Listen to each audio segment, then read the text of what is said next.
আজকে আমরা biology sample 6 discuss করব। তো চলো শুরু করি। কি বলে যে ব্যাকটেরিয়ার কনজুগেশন সম্পন্ন হয় F+F- কোষের মধ্যে। মূত্রে কোন হরমোনের উপস্থিতি গর্ভনির্ধারণ সুনিশ্চিত করে? Human chorionic gonadotrophin. সিনথেটিক বীজ তৈরি করার জন্য ব্যবহার হয় কোনটি? Sodium alginate. মানুষের কন্যাস্থের সজ্জারীতি ভিতর থেকে বাইরের দিকে যথাক্রমে কি? Stapes, incus, malleus.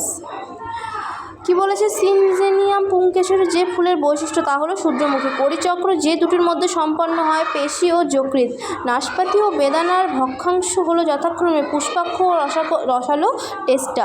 মাল্টিপল জিন যে বংশগত বৈশিষ্ট্যের জন্য দায়ী তা হলো ত্বকের বর্ণ।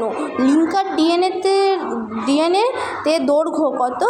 60 বেস পেয়ার বিশিষ্ট। অধিক উষ্ণতায় প্রাণীর শারীরবৃত্তীয় নিষ্ক্রিয়তাকে বলে কি?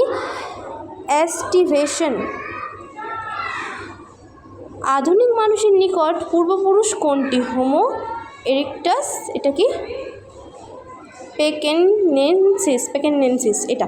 তারপর কি বলেছে? 12 নম্বর। এটা একটা স্তম্ভ দিয়েছে, দেখো মেলামেলি আমি করিয়ে রেখেছি। কায়াজমা হবে ক্রসিং ওভার, বন্ধ্যাত্ব এক্স লিঙ্কড বংশগতি, হাইপার ট্রাইকোসিস হবে তোমাদের XY লিঙ্কড বংশগতি, আর জেরোডার্মা হবে Y লিঙ্কড বংশগতি। তো right answer is option A. তোমরা এটা ভালো করে দেখে নিও। তারপর কি বলেছে?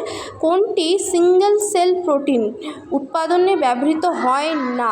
Option D is the right answer. তারপর এটা কি বলেছে? 14 নম্বর। এটাও একটা স্তম্ভ দিয়েছে যার অ্যান্সার হবে অপশন সি। তোমরা একটু এটাকে পজ করে মিলিয়ে নিও। হ্যাঁ, আমি এটা মেলাতে পারিনি। সায়ানাইড বিষাক্তকরণ হলো কোনটি?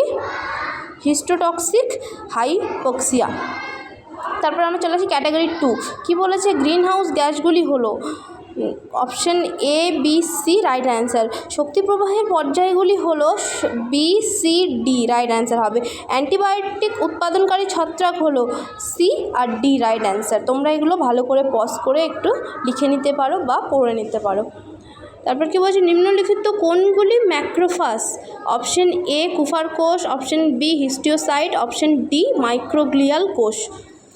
তারপর আমাদের লাস্ট কোশ্চেন কি বলেছে? নিচের কোনগুলি প্রতিলিপি গঠনের উপকরণ?